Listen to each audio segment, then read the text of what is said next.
اور خدا اگر رکھتے ہیں تو کافی بڑی ہو جاتا ہے. کہا کہ ایسا کرتے ہیں کہ سفر خدا کو اس چیز کے اندر شرکت دے دیتے، اس چیز سے بنا دیتے ہیں جو ہمارے سفر میں بھی آسانی رہے. تو ہم نے آٹے کو گوندا، گوند کے نقش و نگار بنایا، پورے جسم جسمانیت کے ساتھ ہم نے آٹے کو تیار کیا. وہ ہمارے سفر والا خدا تیار ہو گیا. اب ہمارا ویٹ، ہمارا لیگیج کا ویٹ برابر ہو گیا اور ہم جا رہے ہیں. گئے تو سفر تھوڑا طویل ہوا، وقت گزرا. گزرنے کے بعد یہ دیکھا کہ سفر طویل ہوتے ہوتے ایک وقت یہ آیا کہ ایک جو کھانے کا سامان رکھے، وہ اشیاء رکھے، تو وہ تمام چیزیں دھیرے دھیرے ختم ہونے لگی اور پیسے ختم ہونے لگے کہ کچھ سامان خریدتے کھائے. تو ایسا ہے کہ مٹی کو جو ہم نے ایک روز فاقہ کشی کر لیا،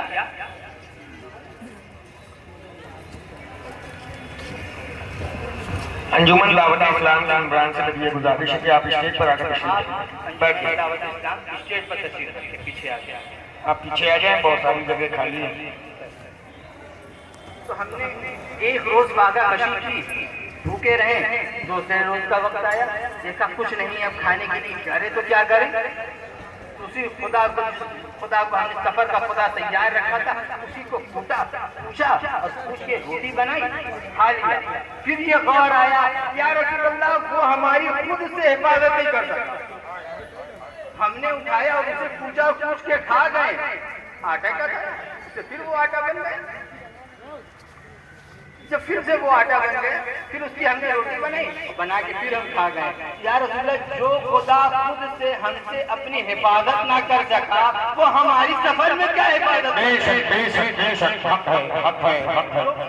اپنی حفاظت ہم سے نہ کر سکا، وہ کیا ہماری حفاظت کرے گا. یا رسول اللہ یہ واقعہ جب دیکھتے ہیں اتنی ہنسی اٹھتی ہے، اتنی ہنسی اٹھتی ہے کہ ہنستے ہنستے سانسیں پھڑنے لگتی ہے. اور ایک واقعہ یا رسول اللہ اور آتا ہے جس کو یاد کرتے ہیں تو دھاڑیاں تر ہو جاتی. کہا وہ واقعہ کیا ہے. کہا کہ ہمارے وہاں ایک رواج، عرب کا یہ رواج تھا، بیٹیوں کو زندہ درگور کر دیا، مٹیوں میں زندہ دفن کر دیا جاتا تھا. یا رسول اللہ ہم نے اپنے ہاتھوں سے 100 بچیوں کو دفن کیا. اللہ اکبر، اللہ اکبر. کہا کہ 100 بچیوں کو ہم نے مٹی کے اندر درگور کر دیا، دفن کر دیا. تو کہا کہ یا رسول اللہ ایک وقت پھر یہ بھی آیا کہ ہم نے اپنی خود ساختہ بیٹی کو اپنے ہاتھوں سے دفن کیا تھا. وہ وقت ایسا تھا یا رسول اللہ جب اپنی بیٹی کے لیے ہم جب قبر کھود رہے تھے، جگہ کھود رہے تھے، ہمارے جب پیشانی پر پسینے آ جاتے تھے، ہماری بیٹی اپنے دامن کو اٹھاتی تھی، پیشانی سے پسینہ پوچھتی تھی اور کہتی تھی بابا جان آپ کو پسینہ آ رہا ہے، بابا جان آپ کو پسینہ آ رہا ہے. اگر ہمارے چہرے پر، ہمارے ہاتھ پر مٹیاں لگ جاتی تھی، اسے صاف کرتی تھی، کہتی تھی بابا آپ کو مٹیاں لگ گئی ہے. اور جب ہم نے اپنی بیٹی کو زندہ مٹی کے اندر دفن کر دیا، اس کی سسکیاں، اس کی چیخیں آج بھی جب ہمارے کانوں میں گونجتی ہے، یا رسول اللہ ہم تڑپ اٹھتے ہیں اور اتنا روتے ہیں کہ ہماری داڑھی آنسوؤں سے تر ہو جاتی ہے. یا رسول اللہ یہ 2 واقعے آج ہمیں ہندوستان کا رواج تھا، ستی پرتھا تھا، زندہ عورتوں کو جلا دیا جاتا تھا اپنے ہندوستان کے. یہ حضور کی رحمت ہے کہ رحمت للعالمین کسی عالم میں رہ جائے، شیر کو سمجھ کے اسی جگہ میں پھر آ جائے. تو زندہ دفن کر دیا. کہا یہ حال ہے، یہ جاہلیت ہم لوگوں کے یہاں تھی. آج یہ لوگوں کو سمجھ میں آ رہا ہے بیٹی بچانے کی بھی چیز ہے، بیٹی پڑھانے کی بھی چیز ہے، بیٹی بچاؤ بیٹی پڑھاؤ.